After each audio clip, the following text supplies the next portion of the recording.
Hello, my loop friends.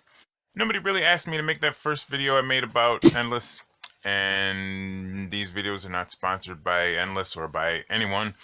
There doesn't seem to be a huge audience right now of people looking for videos on Endless, and as a result, that first video that I made on Endless didn't get a ton of views. I mean, it got some views, but not a ton. And so, why would I make a second video about Endless? Because you fools is missing out.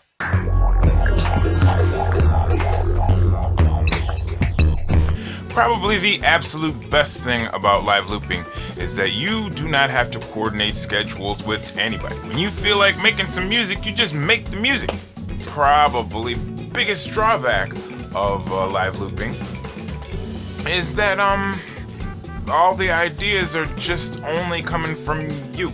You just you don't have anybody, with really cool ideas pushing you to expand yourself or giving you new ideas and then you giving them new ideas and then them giving you new ideas and all the cool bouncing around.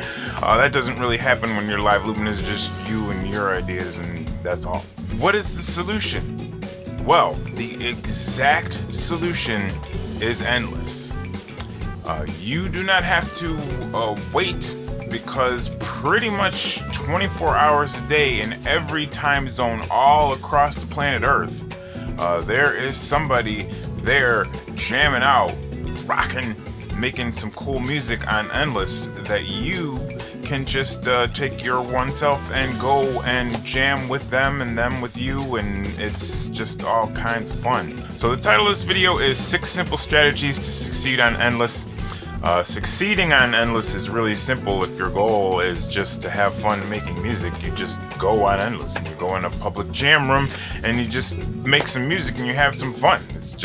You don't really even need these 6 simple strategies, but I'm going to give you 6 simple strategies because it can't hurt. Let me put on my headphones.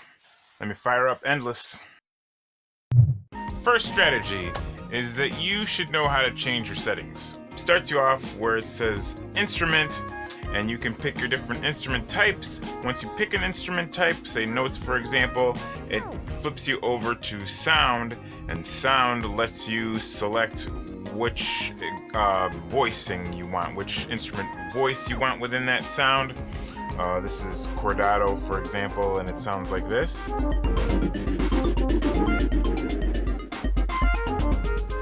Cool. And it doesn't have to sound exactly like that, because you can flip over to the next one, which is adjust, and you can, for example, turn the reverb way up and turn up the resonance. You can just adjust all kinds of little things, and then it sounds different.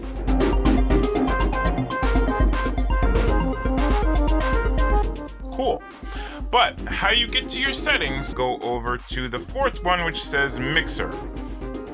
The mixer, of course, lets you take the channels in your current jam and adjust the levels. You can turn the different channels up and down, make the drums quieter, a mixer. But it also is where you can adjust your different settings. And that's these 6 little rectangles up in the top. The first one says quantize.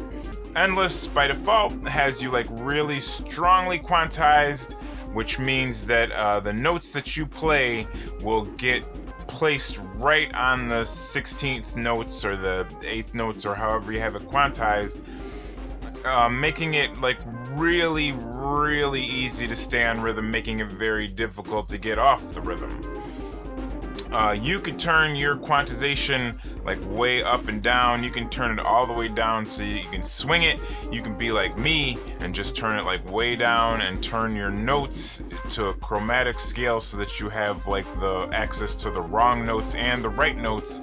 And then once you have your quantization all the way down and your notes so that you can get any bad note, then you can make the truly bad music that I know is inside of you waiting to come out. I call it having fun. But anyway, on Endless, the kind of music we typically make, we have strong quantization and play things that are just sort of locked into a scale so that everybody's sort of on the same page. Just wanting you to know that quantization is there if you need to swing something for some reason, but quantization is not the setting that you mostly really need. The next one, looper mode, that is one that you sometimes really need. Advanced is a really helpful thing. It's a retrospective looping mode where as you play, there is just the notes going across the screen, and you just play and play and play until you played something that you like.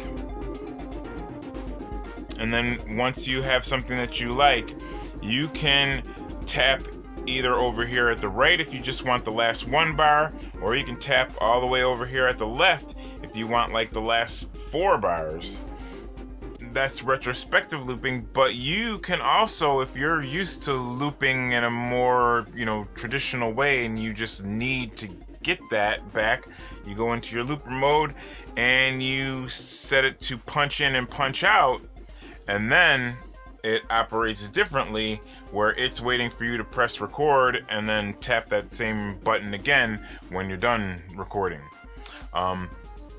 That can help you get like more than the 4 bars, but let me caution you that we are working in an environment where this is syncing up people all around the globe, and if you set it to punch in and punch out and then go on your microphone and record some super crazy long song lyrics and everything, nice, but then people on really slow iPads somewhere in some place are gonna have to wait forever for that to download, and that's really not polite or considerate.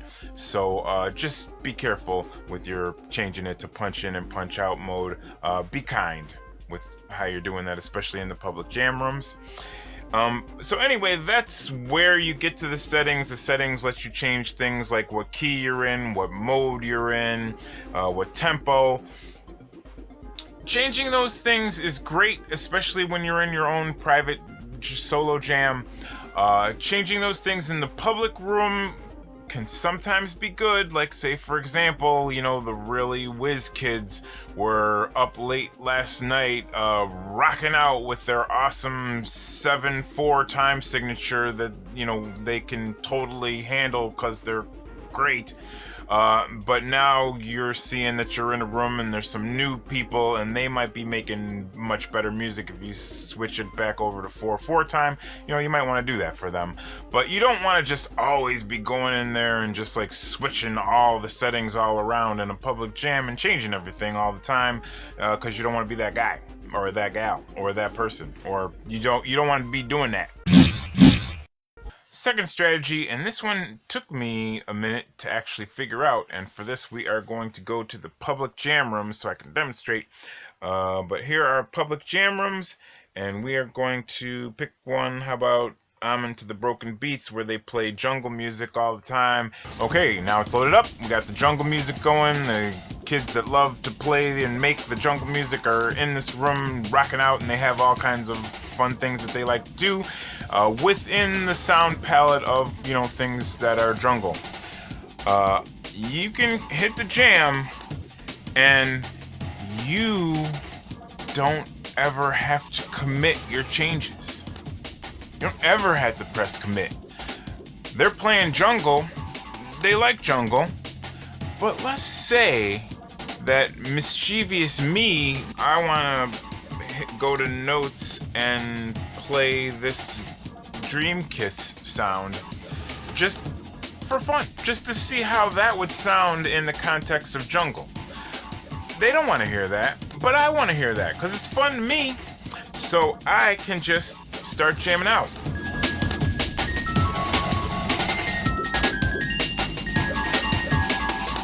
I don't ever have to commit that. I can just play. I can just play and jam and have my own fun time, and nobody ever has to know. I mean, unless you're making a YouTube video about it and posting it for the world. But if you're not doing that, nobody ever has to know. And like if you get to a room and you feel like, oh, I don't really know that genre of music, or if you get to a room and you feel like, wow, those people have like way more musical talent than me, I wish I could jam with them, but I just don't have the chops to. You don't ever have to commit. You can just see what it's like to play music with those folks, but you can just keep it to yourself. Third strategy is bring some of your own unique sounds if you can. Endless has a microphone option where you can just sort of sing into there, and that is really popular. People love if you just sing a little short hook. That is a way to add some uniqueness. And Endless has now recently just added a way where on iOS, your audio units, you can just bring them on in there, and on desktop version you can bring your VSTs. So if you have like a unique sound that you've spent a while sculpting, for example, I have this thing that I call the Space Melodica it's a patch that I made on Sunriser that I tweaked for a long time, and I really enjoy going into, this is the beginner's lobby. I'm just going to show you, for example, I'm not going to commit this, but you can just add, this sound from your AUV3s into whatever's going on.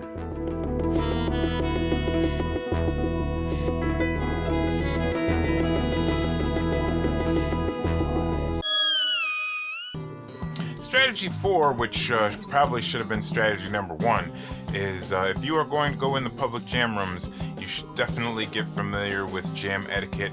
You should, it's just basically be kind. Know how to be a good person and not just be a jerk. Just for example, you just don't do things like going into a public jam room and just like turning off, I'm going to turn off this person's tracks because I don't like them, and then I'm going to just solo all real loud all over everything else. And it's just, you just sort of want to ease your way into it, put your new tracks in at an appropriate volume, do things that make sense. You will find people will be very forgiving when you're new, and they're very forgiving in general, but you make a much nicer first impression if you can just come in right away having some basic manners. Which brings us to strategy 5. It kind of dovetails very nicely, which is just get comfortable with the evolving nature of Endless jams.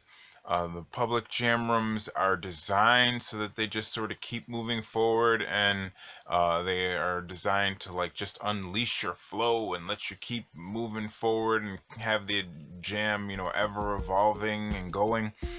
You can do things like, turn off everything and start over from scratch, and sometimes that's fine and welcomed. But you don't want to do that all the time. You mostly want to just keep things evolving. A lot of times you will find yourself wanting to come back to a room that you frequent and see if there's any of your musical DNA from a few hours ago that's still churning around in there. So keep that in mind and consider that when you are evolving things. Are you totally deleting everything that another contributor made, or are you just bringing a piece of everybody forward? Things like that. It is possible to go back to a past iteration of a jam and bring that whole past riff, it's called, all the way back to the present. But you don't want to do that unless there's a really, really good reason for that. You just want to keep moving forward. You just want to take what is there now and, how can I keep adapting it and moving it forward in a nice way that, will be enjoyable for people. And so that brings us to our 6th simple strategy, which is the effects in Endless. The effects in Endless are just so great. It just makes so much sense. It's just a little package of what you need and not a lot of what you don't need. I just wish I had it available to me. I wish there was like an audio unit Endless where I could just use Endless's effects in other places. Effects, you know, when used appropriately, can really, really sweeten sounds. This particular assortment of effects is really well considered. Like Tim and the people who were designing Endless in the beginning, they really have brought together a great toolkit of what you would need to sweeten up the sounds. So you definitely do not want to skip the effects section. You just want to get in there and play around and learn how to use pretty much everything. There were ones that I was like, oh, I don't even know what that does, I'm just gonna skip that one. But no, get in and learn them all. They're all great, wonderful. I have been having a lot of fun figuring out even the ones that don't sound familiar to me. What do they do and when do I use them? And it's such a great time. So the point of this video has been, Endless is just endless fun. There are so many really great musicians on there. There are so many really kind and wonderful people on there, and it is such a great way to stretch yourself musically and learn new things. I find it like an absolutely awesome warm-up if I'm like going to do something musical and I just feel like I need a quick warm-up exercise. Just hopping on Endless for a while and just jamming out with a few people gets your juices flowing. It's just, oh, it's so good. Thank you very much for being part of the Live Loopers family here, my loop friends. Thank you for watching this video. I hope you will give Endless a try and see if it's for you. If you like this video and you found it helpful at all, just click the like button because I find that very helpful. If you like talking about things relating to live looping, you can subscribe and join the Live Loopers family here, my loop friend. That's it. Loop on! Loop on! I turn green when I turn this. Oh, wow. Loop on!